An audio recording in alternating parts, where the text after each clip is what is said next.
Quarterly return, monthly payment, जहाँ पे हमको रिटर्न तो क्वार्टरली फाइल करना है बट पेमेंट कैसा क्या होगा सर, मंथली पेमेंट होगा। एक बार क्यूआरएमपी की सारी बातें रिवाइज कर लेते हैं, हमने क्या क्या देखा था। तो सर सबसे पहले तो हमने ये देखा था कि राजा क्यूआरएमपी स्कीम में आप तभी ले सकते हो जब अगर आपका टर्नओवर प्रीसीडिंग फाइनेंशियल ईयर में 5 करोड़ रुपए तक है, तो आप करंट फाइनेंशियल ईयर में क्यूआरएमपी ले सकते हो उस क्वार्टर तक जिस क्वार्टर तक आपका टर्नओवर 5 करोड़ क्रॉस नहीं हो जाता है। मतलब क्यूआरएमपी में ऑप्ट आउट होगा तो सर ऐसा मंथली ऑप्ट आउट नहीं होगा, क्वार्टरली ऑप्ट आउट होगा। दूसरी बात, क्या क्यूआरएमपी स्कीम कंपोजिशन जैसा है कि मतलब लेना है तो सबके ले लो? नहीं सर, क्यूआरएमपी एकमात्र ऐसी जीएसटी में स्कीम है जो जीएसटीएन वाइज है। मतलब एमपी के लिए अलग आप क्यूआरएमपी ले सकते हो, महाराष्ट्र के लिए आप क्यूआरएमपी ले सकते हो, और राजस्थान के लिए आपको लेना है तो लो, नहीं लेना है तो मतलब ये जीएसटीएन वाइज स्कीम है। ठीक है सर। सर ऑप्ट इन ऑप्ट आउट की विंडो क्या है? तो 2 महीने पहले, 1 महीने बाद। लिखेंगे कैसे? First day of the second month of the preceding quarter till the last day of the first month of the quarter. मतलब अगर अप्रैल मई जून है तो प्रीसीडिंग क्वार्टर इज जनवरी फरवरी मार्च। जनवरी फरवरी मार्च में सर इसके 2 महीने पहले डेट इज, और 1 फैब से 3 महीने जोड़ दो डेट इज। ये ऑप्ट इन ऑप्ट आउट का विंडो, या तो आप ऑप्ट इन करो या तो आप क्या करो, ऑप्ट आउट करो। क्या क्यूआरएमपी ऐसे ही ले सकते हैं? नहीं सर, जब तक आपका जो लास्ट रिटर्न वो अगर फर्निश नहीं है तो आप क्यूआरएमपी नहीं ले सकते। तो जो भी हमारा ड्यू डेट पे लास्ट रिटर्न है वो फर्निश हो जाना चाहिए, उसके बाद ही आप क्यूआरएमपी स्कीम ले सकते हो। अच्छा, आपको बार बार बताने की जरूरत नहीं है, ऑटोमेटिकली फ्यूचर पीरियड्स के लिए भी क्या ऑप्ट इन हो जाती है, क्यूआरएमपी ऑप्ट इन हो जाती है, कोई दिक्कत की बात नहीं है। एक और चीज, सर सामने वाला आईटीसी कैसे लेगा, क्योंकि रिटर्न तो क्वार्टरली जा रहा है। तो हमने एक फैसिलिटी लेके आया, that is IFF. IFF is invoice furnishing facility. इस इनवॉइस फर्निशिंग फैसिलिटी को आप अगले महीने की 13 तारीख तक कभी भी अपलोड कर सकते हो। ठीक है सर। अच्छा, कोई लिमिट है इसमें? हाँ सर, 50 लाख रुपए पर मंथ। क्या B2C अपलोड होगा? नहीं राजा, B2C क्यों अपलोड होगा? इधर अपलोड होगा सिर्फ क्या हमारा B2B। तो B2C वाले इनवॉइस यहाँ पे अपलोड नहीं होंगे। ठीक है सर, पहले के 2 महीने में तो यही जाएगा,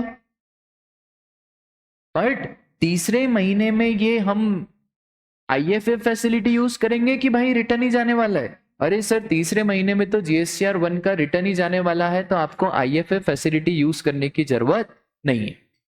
ठीक है sir. What is the payment process under QRMP? तो there are 2 payment process, one is fix sum method and second is self assessment method. Fix sum method बोलता है सर एक काम करो, अगर आपका प्रीसीडिंग टैक्स पीरियड क्वार्टर है तो उस क्वार्टर में आपको अप्रैल में पे करना है तो 35%, मई में 35% और जून में जो एक्चुअल आ जाए वो आप पे कर दो। सर अगर प्रीसीडिंग टैक्स पीरियड मंथ है, तो अगर हमारा प्रीसीडिंग टैक्स पीरियड मंथ है तो अप्रैल में जून में मार्च का देख लो, मई में अप्रैल का देख लो, जून में मई का देख लो। और सर एक और चीज, दूसरा मेथड क्या था? Self assessment method. यहां पे कुछ दिमाग ही नहीं लगाना है, रफ में वर्किंग करनी है, अप्रैल की अलग, मई की अलग और जून की अलग। सर अगर अप्रोप्रिएट पैसे पड़े हुए, सपोज करो मुझे अप्रैल में जून में 35 रुपीज पे करने, अप्रैल में 35 पे करने, मेरे ई क्रेडिट लेजर में 100 रुपए पड़े, क्या कोई भी पेमेंट आएगा? कोई पेमेंट नहीं आएगा। अगर ई क्रेडिट लेजर में पैसा पड़ा है या ई कैश लेजर में पैसा पड़ा है तब आपको पे करने की आवश्यकता नहीं है। ठीक है राजा, मंथ वाला बहुत ही सिंपल है। सपोज करो मेरा मार्च महीने का पेमेंट है 80 रुपए, तो अप्रैल महीने में भी आपको दिमाग नहीं लगाना है कितना पे करना है, बस। अगर प्रीसीडिंग टैक्स पीरियड आपका मंथ है तो हम ये मानेंगे कि जो पिछले महीने में पे करा वही आप अगले महीने में भी पे करोगे, ठीक है। उसके अगले महीने में मई महीने में अप्रैल का हिसाब निकालोगे रफ में, और फिर जो अप्रैल का बनेगा वो हिसाब तो आपको रफ में करना ही पड़ेगा, ठीक है। इसके बाद सर हमने लिमिट देखी थी, टाइम लिमिट। 3B की टाइम लिमिट 2 तारीख है, एक तो 24 और एक 22। सर नॉर्मल लिमिट कौन सी है? 20। QRMP में 2 है, 22 और 24। 24 फॉर नॉर्थ ईस्टर्न स्टेट्स, छोटे छोटे स्टेट्स जहां पे लिमिट में कौन सी तारीख है? 24। अदर देन अब 22, ठीक है। बोलो यहां तक की बात आपको क्लियर है क्या? सर ये तो हमने देख लिया था, और एक और हमारी डेट थी 25।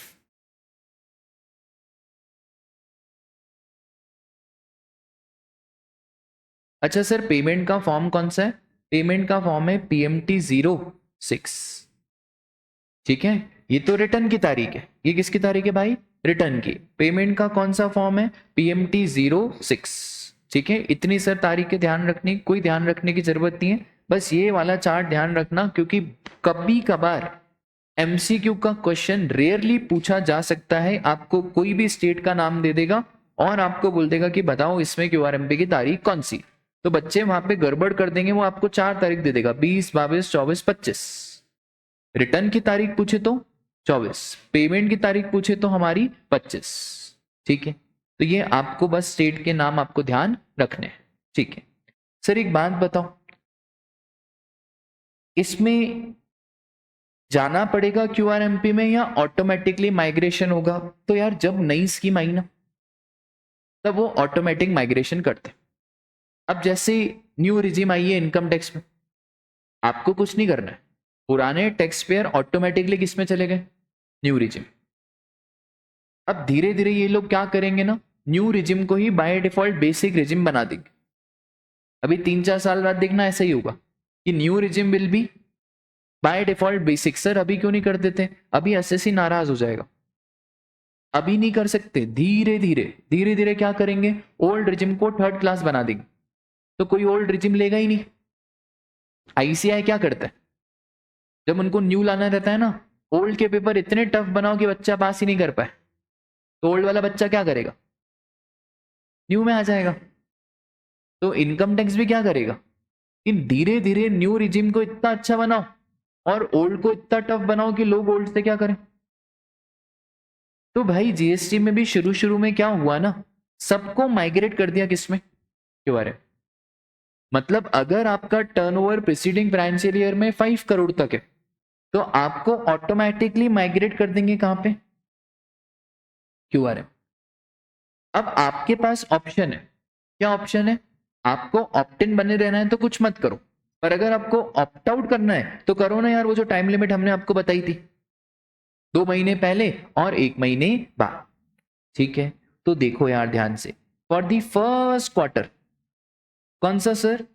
जनवरी से लेकर मार्च 21, क्या डिसाइड करा कि जिन जिन रजिस्टर्ड पर्सन का turnover preceding financial year, scheme कब आई थी? 2021 में, तो प्रीसीडिंग मतलब 1920, ऑटोमेटिकली आपको फॉर्म GSTR 3B में माइग्रेट कर दिया जाएगा। कौन सी स्कीम में? क्वार्टर, ठीक है। और इन्होंने एक और चीज बोली कि जो आपका अक्टूबर 2020 का है वो वाला रिटर्न टाइम पे फाइल कर देना। Sir why not November, why not December? Raja covid का टाइम चल रहा, ठीक है। तो उस टाइम पे अक्टूबर की ड्यू डेट ही आगे खिसकी हुई थी,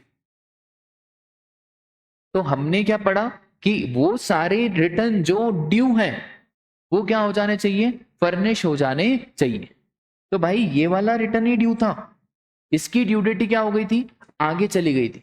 तो हमने ज्यादा नहीं बोला आपको, हमने बोला कि भाई आप ऑटोमेटिकली QRM पे बस एक काम कर देना, क्या? अक्टूबर का रिटर्न फाइल कर देना। और उसकी तारीख देखो क्या है, ठीक है। तो अक्टूबर का रिटर्न ऑन और बिफोर 30 नवंबर फाइल कर देना, क्योंकि अगर आपने फाइल नहीं करा तो फिर तो हमने आपको पहले ही बता के रखा है ना कि all the return which are due वो क्या होने चाहिए, फाइल हो जाने चाहिए। नवंबर का नहीं, उसकी तारीख और बाद में, दिसंबर का नहीं, आप तो सिर्फ क्या कर दो, बस ये आप फाइल कर दोगे तो ऑटोमेटिकली आपको हम कौन सी स्कीम दे देंगे, QRMP स्कीम दे देंगे, जहां पे आपको रिटर्न क्वार्टरली भरना है पर पेमेंट कैसा करना है, मंथली करना है। सर हमें नहीं चाहिए ये, उन्होंने हमको ऑटोमेटिकली माइग्रेट कर दिया, हमको ये स्कीम नहीं चाहिए, कोई दिक्कत नहीं है, आप इस स्कीम को क्या कर दो, ऑप्ट आउट कर लो। ये तारीख याद रखने की बिल्कुल जरूरत नहीं है, ये कुछ मॉड्यूल में नहीं दिया हुआ है, ये ओनली फॉर नॉलेज पर्पस है, this is only and only for knowledge purpose. जब शुरू में स्कीम आई थी कैसा क्या हुआ था, इसको कुछ ध्यान नहीं रखना, कौन सी तारीख है, अक्टूबर है, नवंबर है, कुछ ध्यान नहीं रखना, ठीक है। इस सिर्फ आप ऐसा लिख दो, this is only for knowledge purpose, की पता होना चाहिए यार QRMP स्कीम कैसा क्या रहेगा, ठीक है। तो देखो ध्यान से,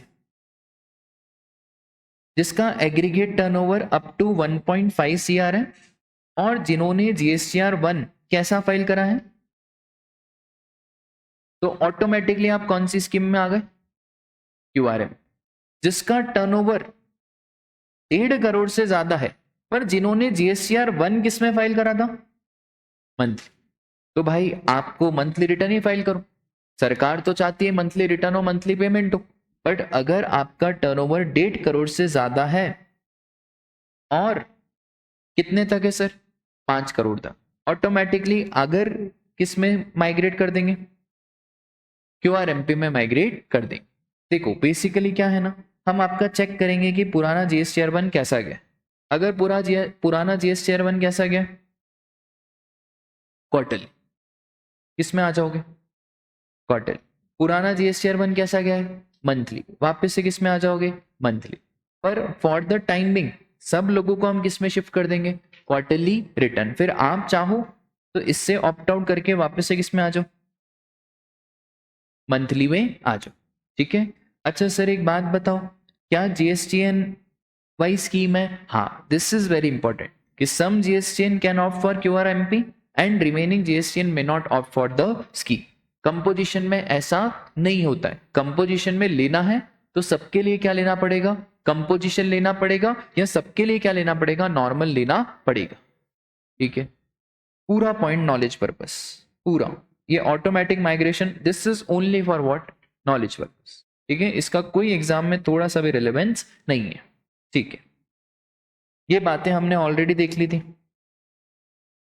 लास्ट मंथ का क्या रहेगा कंप्लायंस शेड्यूल, सर देखो लास्ट मंथ का 13th of the following month, April May June, अब पूरे क्वार्टर का रिटर्न जाएगा और कौन सी तारीख को जाएगा, 13 जुलाई को, ठीक है। अच्छा जब सर पूरे क्वार्टर का रिटर्न जाएगा तो B2B तो ऑलरेडी हमने कहा दिखा दिया है, IFF में दिखा दिया है, तो अप्रैल मई जून के रिटर्न में सिर्फ कौन से ट्रांजैक्शन जाएंगे, सर एक तो जून वाले ट्रांजैक्शन जाएंगे और जितने सारे B2C के ट्रांजैक्शन है वो सारे ट्रांजैक्शन भी जाएंगे, ठीक है। और वो तारीख हमारी ऑलरेडी डिस्कस हो चुकी है, 22 एंड 24, ठीक है। बोलो,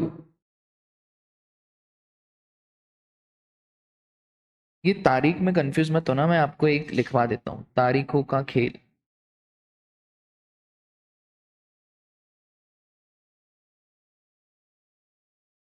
कब पेमेंट कब करना है, अप्रैल का कब पेमेंट करना है, 25 मई। फॉर्म बोलो, फॉर्म मई, पेमेंट कब होगा, फॉर्म वापस से, अब भाई रुक जाना, जून में, अभी जून में क्या पेमेंट करोगे, अप्रैल मई जून का क्या, रिटर्न, अच्छा रिटर्न की 2 तारीख है, नहीं नहीं नहीं नहीं, 22 और 24, QRMP का चल रहा है ना, नॉर्मल तो अभी छोड़ दो, किसका चल रहा है, अरे पूरे चार्टेड अकाउंटेंट इससे परेशान है, थर्ड क्लास की में क्या परेशान, क्लाइंट को परेशान कर रहे हैं, क्लाइंट को खुद सूदनी पड़ रही है, कभी फोन करके बोलते हैं भाई 25 तारीख को पेमेंट करना है, फिर जून हो जाता है, फिर उसको बोलते हैं भाई अभी करना है, बोलते क्या चल रहा है। ठीक है, तो प्रैक्टिकल लाइफ में इसको बहुत ज्यादा सिंप्लीफाई करना पड़ेगा, तभी ये चल पाएगी। ठीक है, अभी प्रेजेंट सिनारियो में प्रैक्टिकल लाइफ में ये बहुत ही कम लोग ऑप्ट कर रहे हैं कौन सी, क्यूआरएम। ठीक है सर, आईएफएफ की तारीख क्या है?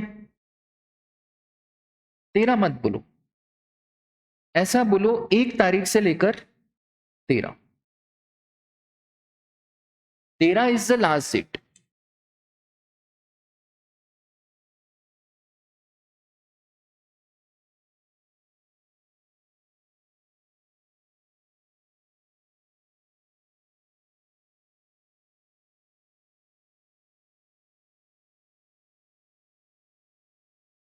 ठीक है, और तो कोई तारीख नहीं रह गई ना, बस यही तारीख थी।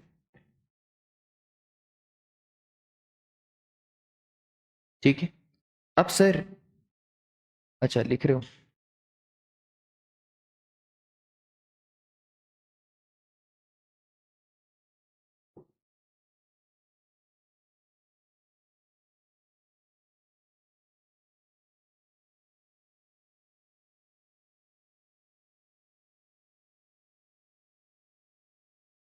हाँ, यहाँ पे सारे ट्रांजेक्शन आएंगे, जून का B2B,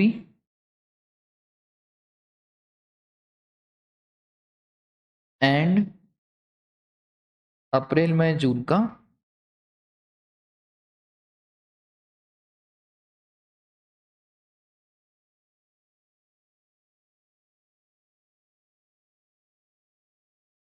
हो गया, बोलो। ठीक है सर, व्हाट अबाउट इंटरेस्ट? अब इंटरेस्ट का बड़ा सिंपल है। क्या इंटरेस्ट सर? ये तो हम आपको बताते हैं इंटरेस्ट कब लगता है। क्या आपको याद है इंटरेस्ट कब लगता है?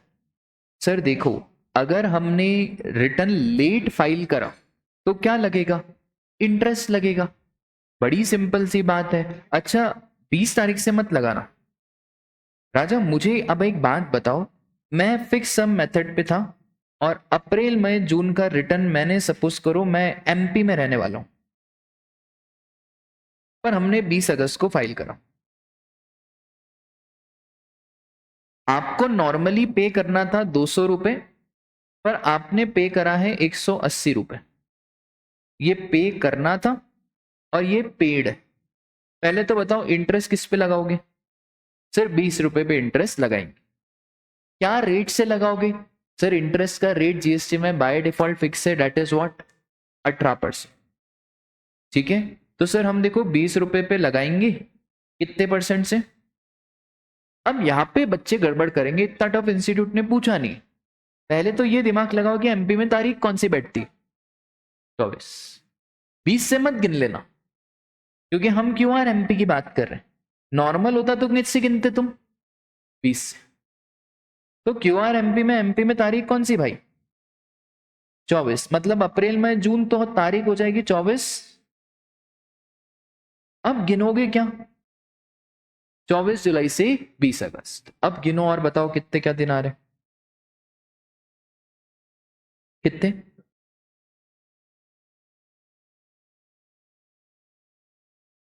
अरे तारीख कौन सी राजा, रिटर्न की तारीख कौन सी? 22 और 24। 22 वो नॉर्थ ईस्टर्न स्टेट्स, पंजाब और उधर।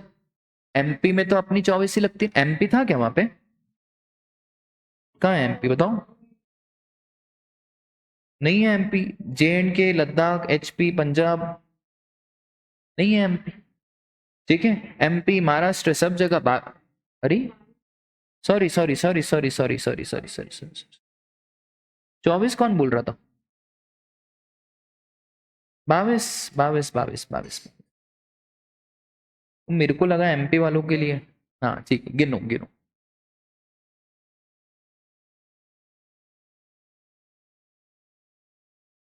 कितने आ रहे? हाँ तो बोलो कितना क्या इंटरेस्ट आ रहा है?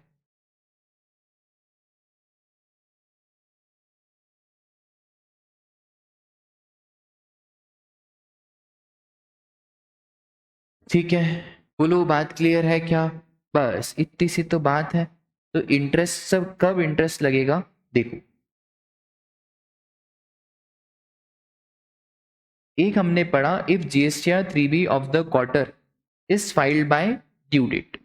अगर आपने ड्यू डेट पे फाइल कर दिया तो क्या इंटरेस्ट की बात होगी? कोई इंटरेस्ट की बात नहीं होगी। फिर where auto calculated fix sum amount for the first 2 month of the quarter, April May. कब पेमेंट करना है सर? पेमेंट कब करना है? गलत मत बोलना। कब पेमेंट करना है? अप्रैल का पेमेंट कब करना है? फिर गलत, फिर गलत। अभी ये तारीखों का खेल समझा है ना? पेमेंट कब होगा? Quarterly return, monthly payment. कब पेमेंट करना है सर? 25 मई। अगर 25 मई को कर दिया कोई दिक्कत नहीं। पेमेंट कैसे करेंगे सर? वो आपने कोई तो मेथड चूज करा होगा ना, या तो fix sum method, self assessment method, या तो फिक्स सम, या तो क्या, सेल्फ असेसमेंट। ठीक है, एक क्वेश्चन बना के दूं, इंस्टीट्यूट का नहीं है, मैं ऐसे मन से बना के दे रहा हूं। ठीक है, जनवरी फरवरी मार्च में ई लाइबिलिटी लेजर में 6 लाख का बैलेंस है, ई क्रेडिट में 2 लाख है। अप्रैल मई जून में मैंने फिक्स्ड सम मेथड चूज करा।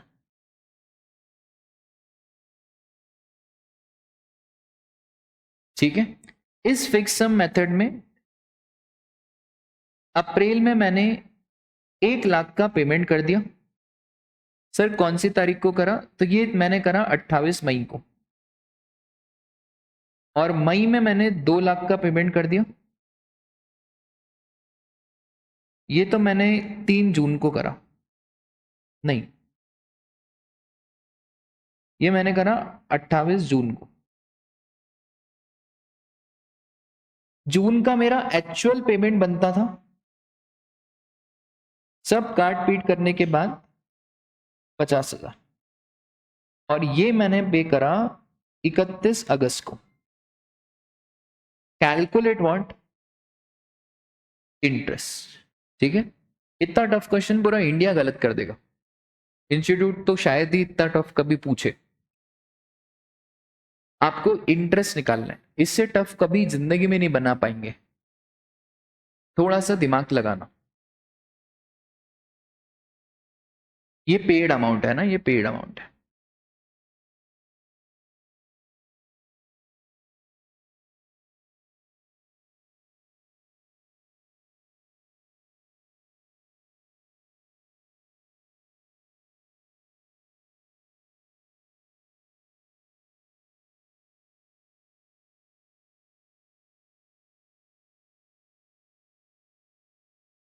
पहले मुझे बताओ जनवरी फरवरी मार्च में कितना ई कैश लेजर का आ रहा है? अच्छा,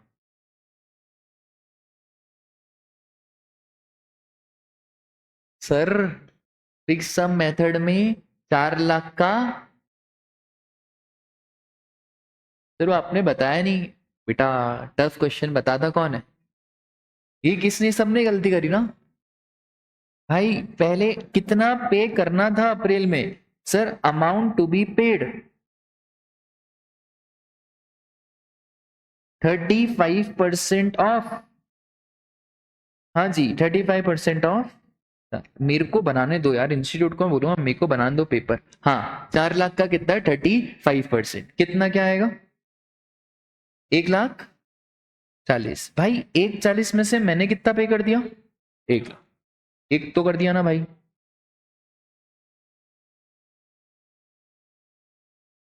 बच कितना रहा है अभी? 40,000। ठीक है, कितने दिन का लगाओगे? अब सुनो भाई, अप्रैल का पेमेंट का डेट क्या है? 25 मई। और अपन ने कितना दिन डिले करा है? 3 दिन। रेट वही लगेगा।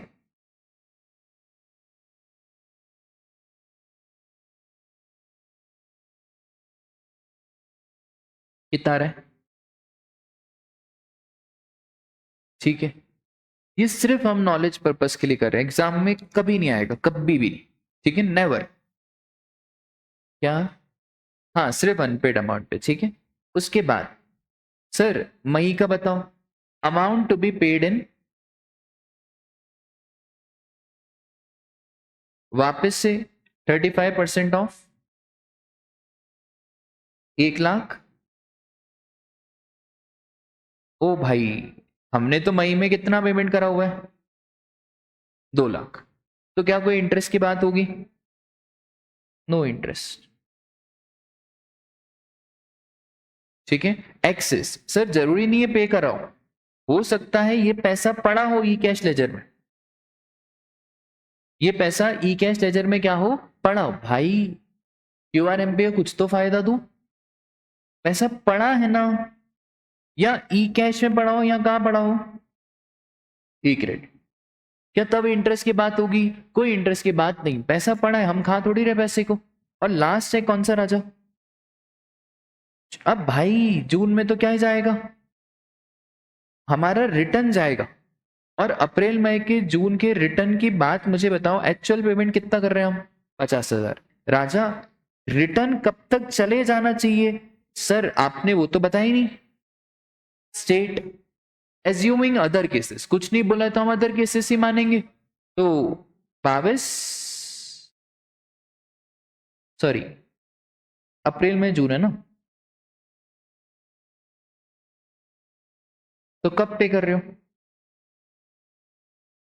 तो बताओ भाई कितने दिन का कितना क्या बच रहा है? हाँ, इनटू कितना क्या आ रहा है?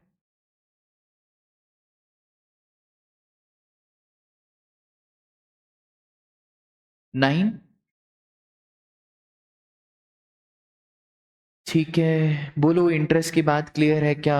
ठीक है, ये बस आप इसको ऐसे ब्रैकेट में लिख भी सकते हो कि ये सिर्फ नॉलेज पर्पस के लिए है, एग्जाम में इसका कोई क्वेश्चन आने वाला नहीं है, ठीक है। सिर्फ आप कभी प्रैक्टिकल लाइफ में जाओगे तो पता होना चाहिए कि इंटरेस्ट कैसे क्या कैलकुलेट होता है, ठीक है। तो सर हमने है ना एक बात सीख ली, इंटरेस्ट तभी लगेगा जब हमारा पेमेंट अनपेड रहेगा। अगर ज्यादा पैसा पड़ा हुआ है तो भूल जाओ, कोई इंटरेस्ट इंटरेस्ट की बात नहीं होगी। दोनों चीजें सर, एक monthly payment beyond due date, कौन सी मंथली पेमेंट की तारीख है? 25th। और इंटरेस्ट लगेगा सर जब पेमेंट करना था उस तारीख से लेकर जिस दिन आपने क्या कर दिया, पे कर दिया। और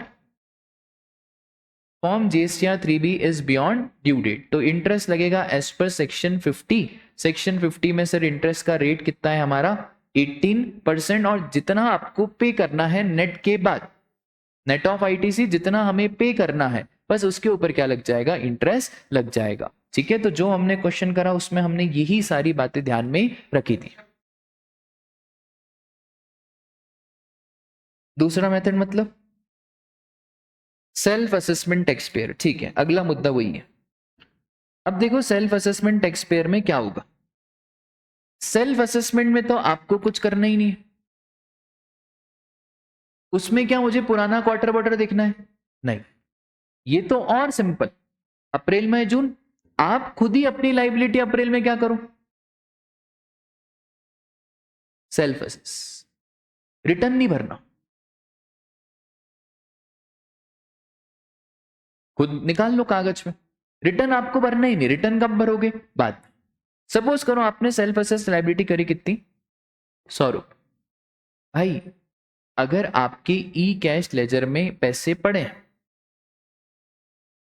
120 रुपये, क्या इंटरेस्ट की बात होगी? नहीं, क्योंकि भाई सेल्फ असेस 100 रुपये और पैसा कितने पड़े हुए हैं? 120। पर एक बात बताओ सर, हमने तो सिर्फ 70 रुपये ही पे करे, हमने कितने पे करे? 70। कितने कम करें सर? अप्रैल का पेमेंट कब तक होना था? 25 मई। अब सर एक बात बताओ, आपने सपोज करो 30 मई को पेमेंट करा, बहुत बढ़िया, तो 30 रुपए पे लगाओगे कितना?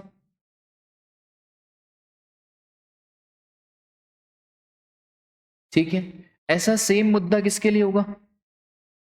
मई। क्या मई का वापस से मैं हिसाब लेके बैठूंगा? हाँ भाई, क्योंकि नाम ही क्या है, सेल्फ असेसमेंट। तो मई में आप वापस से क्या करोगे, सेल्फ असेस करोगे, और फिर मई में जो कमी ज्यादा रहेगी उसका इंटरेस्ट पे करोगे। जून में ये सब मत करना, क्योंकि जून में तो क्या जाएगा, रिटर्न जाएगा। और अप्रैल में जून का रिटर्न कब जाएगा सर, 22 या 24? बोलो। हाँ, वो बाद में, नोटिस का बाद में। ठीक है, एक ऐसा डाउट आया कि सर हम तो हमेशा क्या करेंगे, सेल्फ असेस कम ही दिखाएंगे। वो सब बाद की बात है, वो बाद में नोटिस आएगा। वो आप इंटरेस्ट बचाने के लिए हरकत कर सकते हो, कोई बड़ी बात नहीं। लोग तो क्या क्या करते हैं, जितना ई कैश लेजर में पड़ा हुआ है उतना ही दिखाते हैं। इससे ज्यादा जब शुरू शुरू में आया था तो लोग पता है क्या कर रहे थे, output tax liability 1 lakh, IT से उनका 70,000 बन रहा है, अब पे करने को कितना आ रहा है, 30,000। तो वो बोल खुद ही सीए साहब को फोन, एक काम करो आईटीसी बढ़ा दो। तो सीए साहब बोल रहे बिल तो है नहीं। अरे तुमको बोला ना बढ़ा दो, बाद में नोटिस आएगा, बाद का बाद में देखेंगे। तो फॉर द टाइम बिंग अभी 17-18 के नोटिस आ रहे, पता है तुम्हें, 18-19 के नोटिस आ रहे, क्योंकि लोगों ने क्या करके रखे, लोगों ने ऐसे ऐसे कांड करके रखे। शुरू शुरू में जीएसटी आया था, लोग कर ही रहे थे। इनफैक्ट जब मैं आर्टिकलशिप में मेरे फ्रेंड का पहली बार रिटर्न भर रहा था ना, तो उसको मैंने बोला कि देख 10,000 का जीएसटी पेमेंट आ रहा है, तुमने काम कर आईटीसी डाल दे, तो नेट पेमेंट कितना आ जाएगा, 0। अब बाद में क्या आएंगे, अभी नोटिस। तो ये कर तो सकते हैं, अभी भी लोग करते हैं, ठीक है, वो लोग क्लियर है। तो sir self assessment, interest payable which remains unpaid for the first 2 month of the quarter, वो लोग क्लियर है क्या। पूरी क्यूआरएमपी स्कीम हमारी क्या होती है, खत्म होती, ठीक है। ये क्यूआरएमपी स्कीम प्रैक्टिकल लाइफ से रिलेवेंट नहीं, पर एग्जाम में 1-2 क्वेश्चन क्यूआरएमपी के अच्छे अच्छे पूछ सकते हैं। एक तो डेट पूछ सकता है, दूसरा वो ऑप्ट इन ऑप्ट आउट पूछ सकता है, फिर फीचर्स ऑफ क्यूआरएमपी स्कीम पूछ सकता है। ये थोड़े बहुत क्वेश्चन क्यूआरएमपी के पूछे जा सकते हैं, ठीक है, बहुत बढ़िया। सर हमने क्या क्या कर लिया इस चैप्टर में राजा, एक तो हमने देख लिया क्या, GSTR 1, फिर हमने देखा राजा क्या, GSTR 3B, 1 हो गया, 3B हो गया, फिर हमने एक और नई स्कीम देखी थी क्या, QRMP स्कीम। इसके बाद सर एक हमारा रिटर्न है राजा GSTR 2A और 2B। ये 2A और 2B मैंने आपको पोर्टल पे भी दिखाया था। तो ये 2A है और ये 2B है। क्या है सर 2A और 2B में क्या फर्क होता है भाई, ये इतनी इतनी बारीक बात बता रहा हूं, मतलब बारीक की भी बारीक बात होती है ना वो।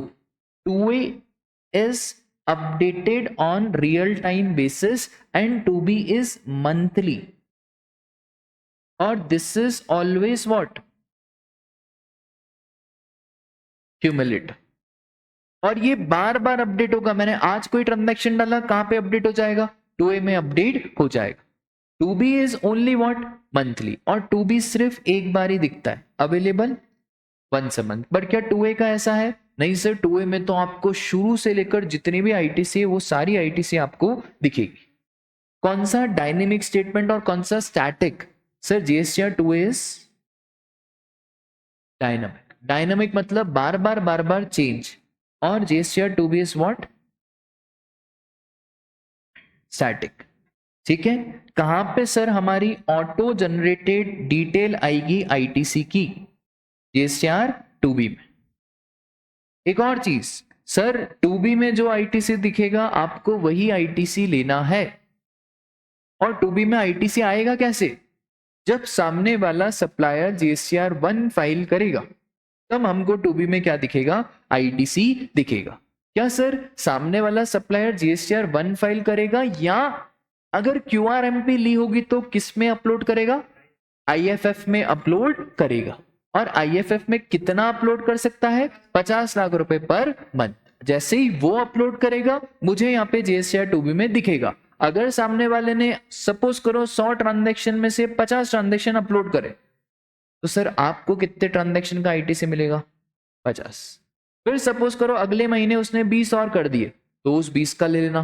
फिर सर 30 कर दिए, फिर कितने का ले लेना, 30 का। इसका मतलब एक क्रॉस मैकेनिज्म जीएसटी में चलता है, सप्लायर अपलोड करेगा, आप आईटीसी ले लेना, उसने अपलोड नहीं करा तो आप आईटीसी भी भूल जाओ।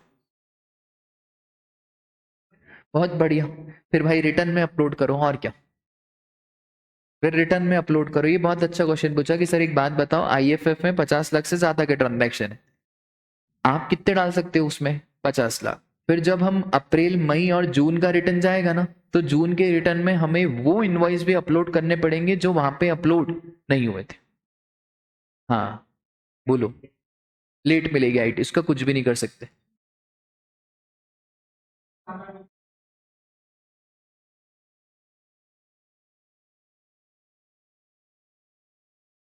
ले सकते हैं, ले सकते हैं, दोनों में ले सकते हैं। तभी तो नोटिस आया है कौन सा रूल, 88C और 88D।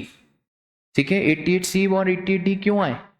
इसीलिए तो है। 88C क्यों आया था? क्योंकि जीएसटीआर 1 और 3B में मिसमैच था। और 88D तुम्हारे जैसे लोगों के लिए तो आया बेटा कि आईटीसी दिख कम रही है, 2B में दिख तो कम रही है, या आईएफएफ में कम आ रही है, पर आप क्या ले रहे हो? ज्यादा ले रहे हो।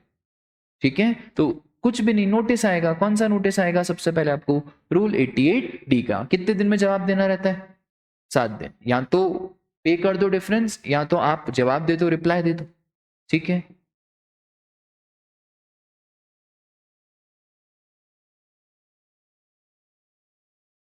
यार संडे का क्लास खाली है आपका?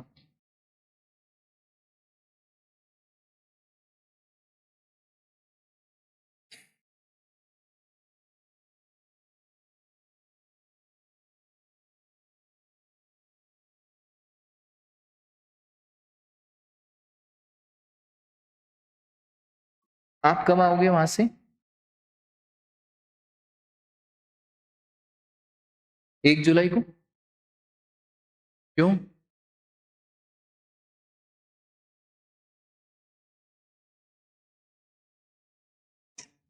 चलो ठीक है। इसमें यार देखो, मैं आपको बता देता हूँ, ये चैप्टर में थोड़ा पेनल्टी वेनल्टी का भी है। 3-4 दिन तो मानो, या मेरे को संडे दोगे तो मैं 1 दिन में खत्म करूंगा।